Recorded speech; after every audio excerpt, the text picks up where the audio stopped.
Alright, I'm going to work through the review. I'm going to change the instructions for the first 10 to what I had on the board yesterday. You're going to name the figure, but you're also going to name the base.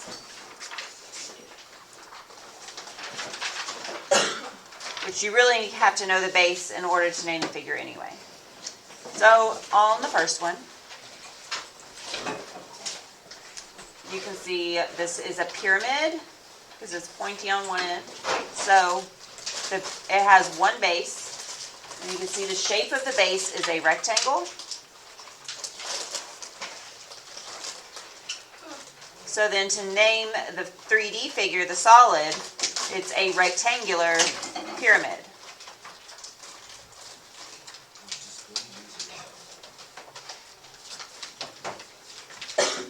Most of the figures have two names, the shape of the base and prism or pyramid. If it's a cone or a cylinder, there's just one, or sphere. But anything else has two names, two parts to the name. All right, number 2, you can see there is a hexagon on top and a hexagon on the bottom with rectangular sides. So that means that the base is a hexagon. So this makes it a hexagonal. And 2 bases means it's a prism. Prisms have rectangular sides. You have a bunch of panels of rectangles going around this figure. And a pyramid is going to have triangular sides. So there's a series of triangles that go around the base if you have a pyramid, rectangle sides if you have a prism. Number 3, there is a circle on the top, and there is a circle on the bottom. So you have 2 circles, so the base is a circle.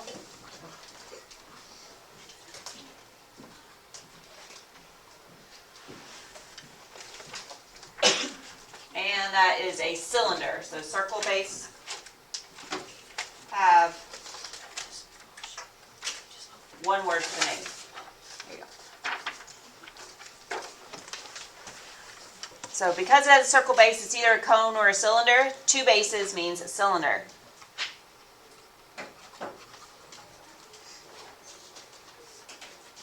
Number 4, you have a shape here. And there in the back, those are the bases. There's 2 of them, and that shape is a trapezoid. So a trapezoid base, 2 bases makes a prism. So trapezoidal prism. And you can see the rectangle sides that go around the prism connecting the bases.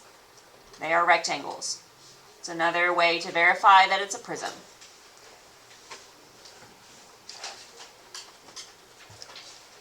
Number 5, we have triangle on top. So that is a base. And there's a triangle on the bottom. That's the other base. And you have a panel of rectangles going around.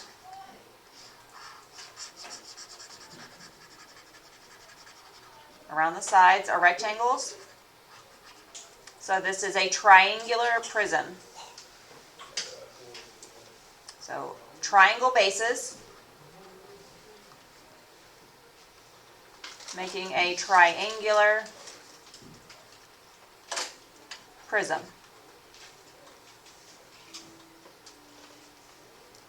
Number 6,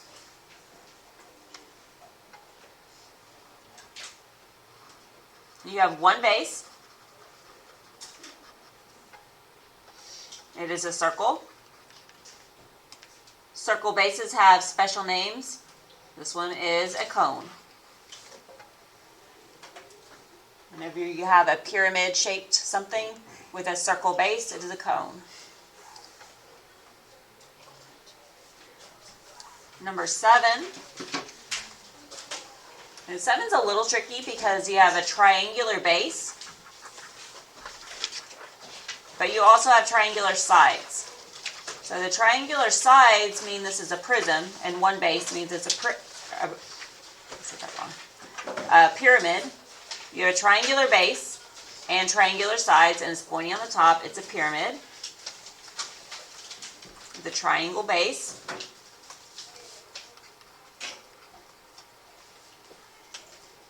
Pyramid. But the triangles that make up the sides are, all 3 sides are the same dimensions, but the triangle that makes up the base on the bottom is not the same. It has different lengths than the triangles that make up the sides. Number 8 doesn't have a base. There is no base. So no base, because it is a sphere.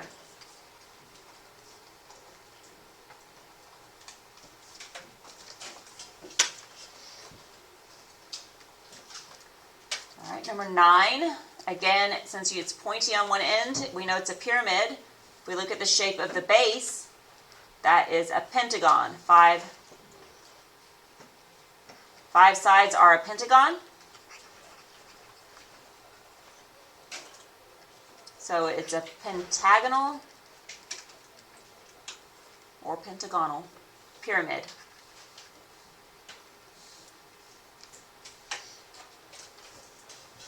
Number 10, the base, even though it doesn't have to be sitting on its base. The base does not have to be on the bottom.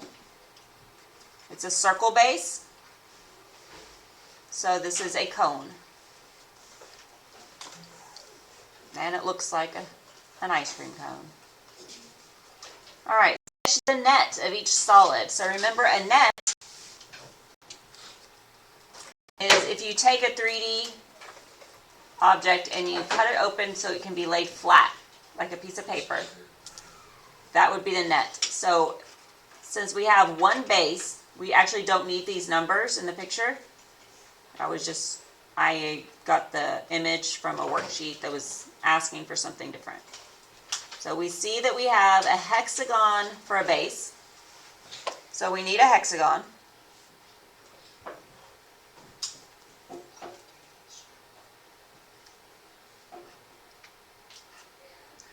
There's my hexagon base.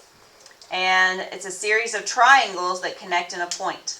So if we were to slice down the line for each triangle and open it up, we would have 6 triangles.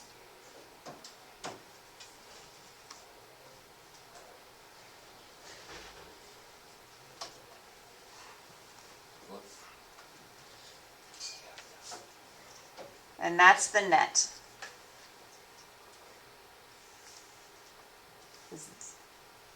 If you wanted to make this pyramid with a piece of paper, you would make a hexagon with 6 triangles and then cut it out, and you could fold the triangles together and attach it, and it would be a pyramid. This one, number 12, is a prism because there's 2 triangular bases.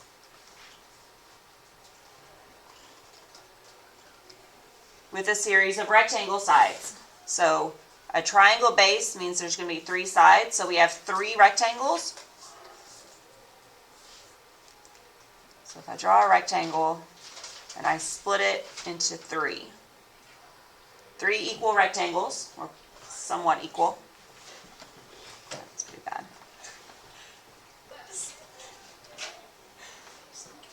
We have 3 rectangles, that's the sides, and then I need 2 bases. So it doesn't really matter where I put them, like which panel I put the triangles on, just 1 on each side.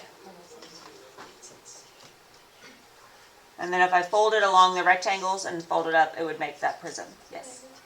Yeah.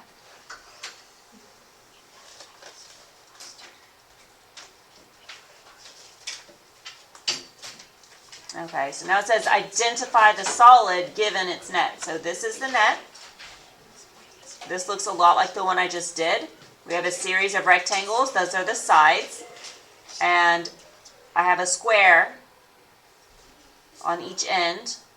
Well, I don't know it's a square. We'll call it a rectangle. Another shaped rectangle on each end. So I have two bases. Since I have two bases, I know this is going to be a prism. And the sides are made up of rectangles. Everything in here is a rectangle. So this is a rectangular prism.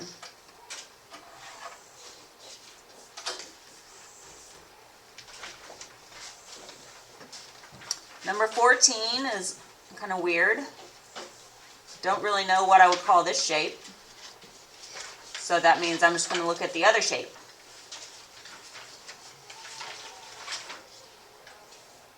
But I know that this is a circle.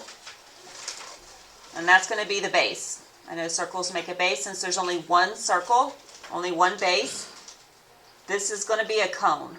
So if you can imagine taking and lining up the curved edge along the base, they would come together to make a cone.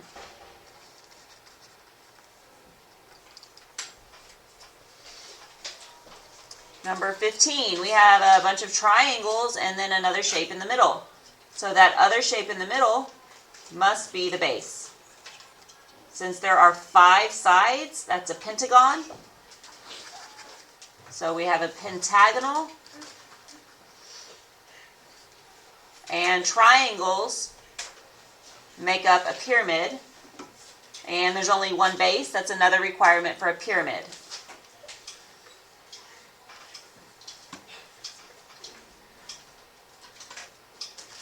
Number 16, I see a series of rectangles and 2 other shapes. So these 2 other shapes must be the bases. They're hexagons. So I have 2 hexagons and a bunch of rectangles. So the rectangles must be the sides and hexagon bases. So this is a hexagonal prism. I know it's a prism because it has 2 bases.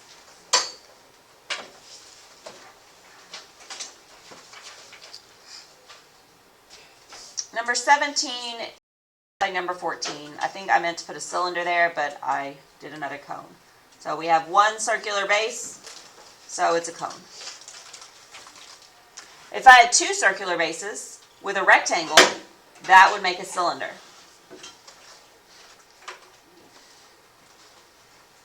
Number 18, it looks like a square, but I don't have anything telling me specifically that it's a square, so I'm just going to call it a rectangle. And then triangles around the outside. So those are the sides, one base, so it's a pyramid, rectangular pyramid.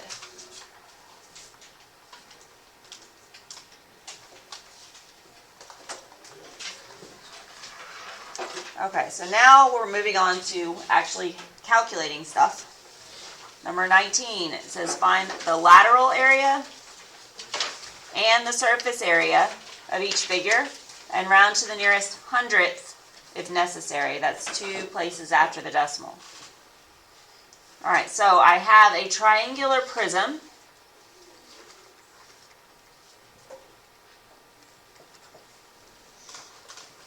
And I want to find the lateral area.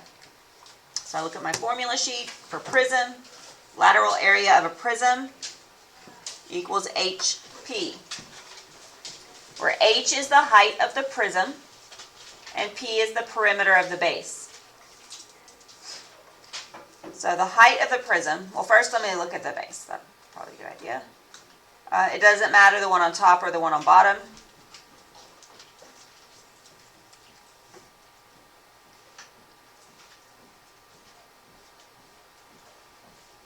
If I look at the one on the top, that's the base. And then there's another base on the bottom, so the height is what connects the bases together, the height.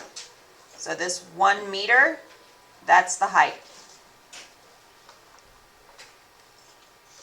It is 1. Perimeter perimeter of the base. So P equals 3 plus 4 plus 5. So P equals 12. So then the lateral area is 1 times 12. So the lateral area is 12, and we have meters squared.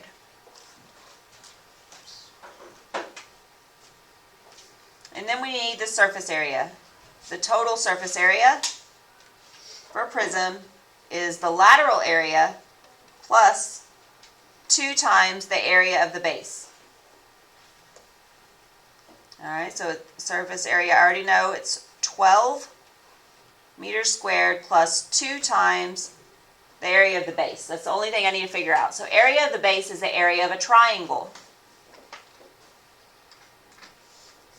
So whenever B for this, since it's a triangular base, the formula for area of a triangle is 1/2 base times height. This height is not the height of the prism. When we're doing area of the base, we are only looking at the triangle that makes up the base. And we know that the base and the height of a triangle are the pieces perpendicular to each other.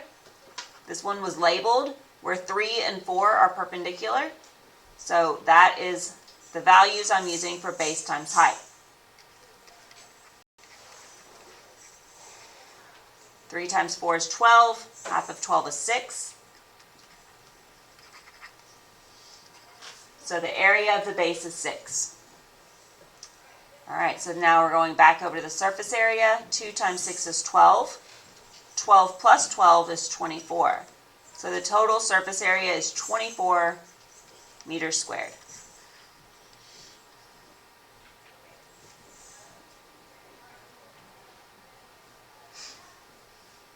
Okay, so number 20.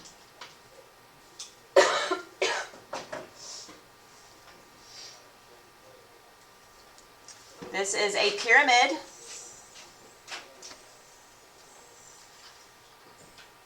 A hexagonal pyramid.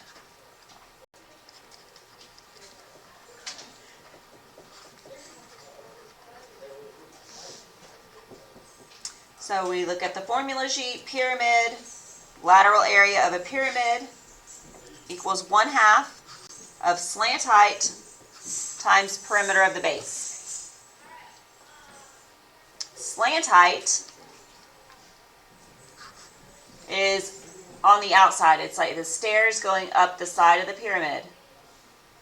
And it's given to me right here. It's 12.5. So that's easy enough to plug in. 12.5.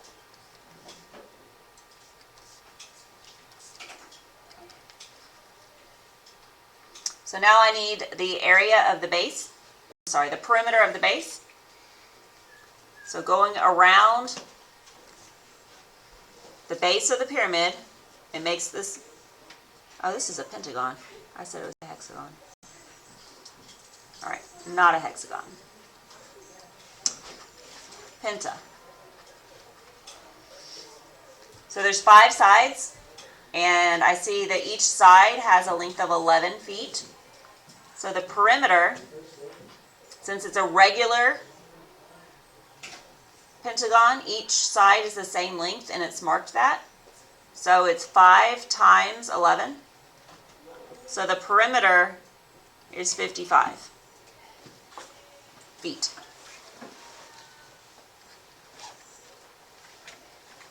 So then the lateral area is 1/2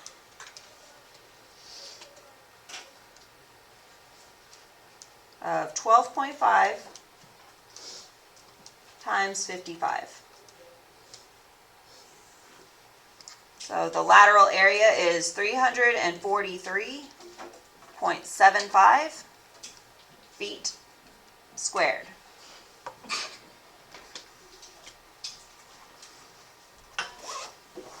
And then I also need to get the total surface area for a pyramid.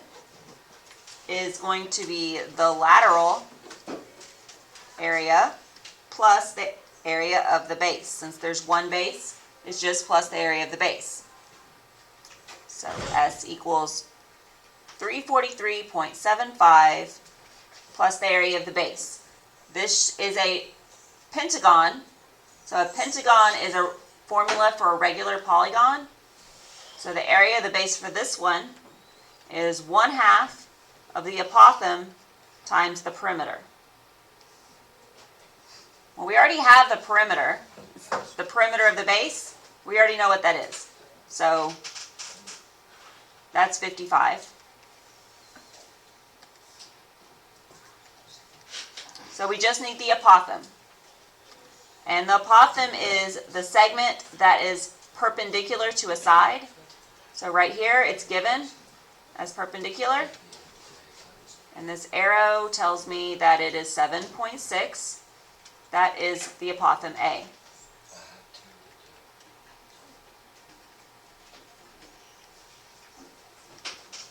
So the area of the base is 1/2 of 7.6 times 55, which is 209.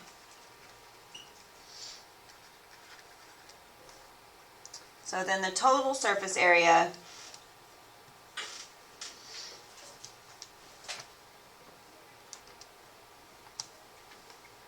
is 552.75 feet squared.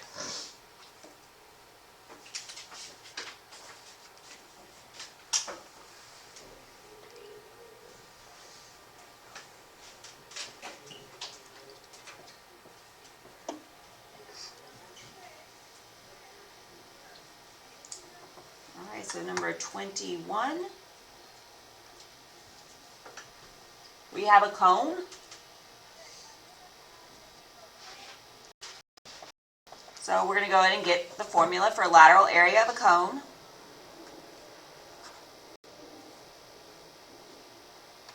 Which is pi RL. Pi times the radius times the slant height. Slant height goes along the outside. So that is 8.5. The radius, be careful with the radius. This line here goes all the way across, so the diameter equals 6 meters. I don't need the diameter, I need the radius. So the radius is 1/2 of that. So that means that the radius is 3 meters.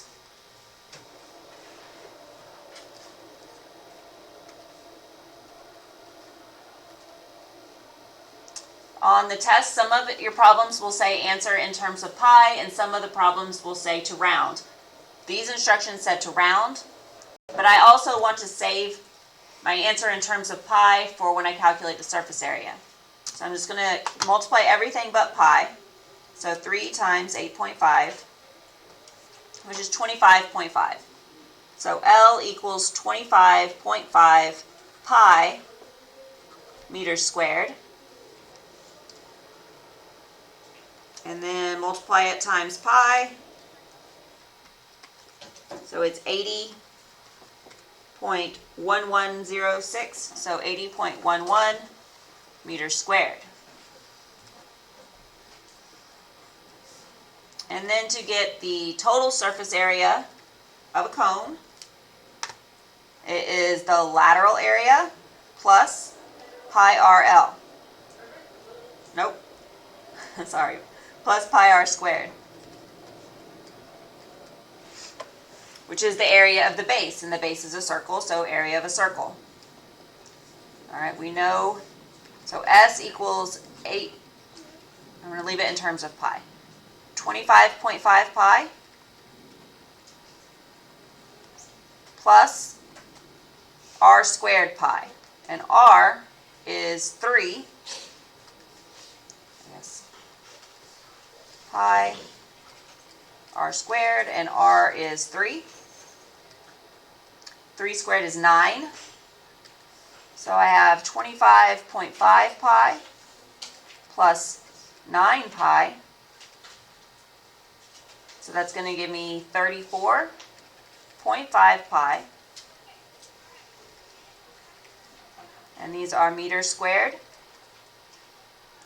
Or 34.5 pi as a decimal is 108.38.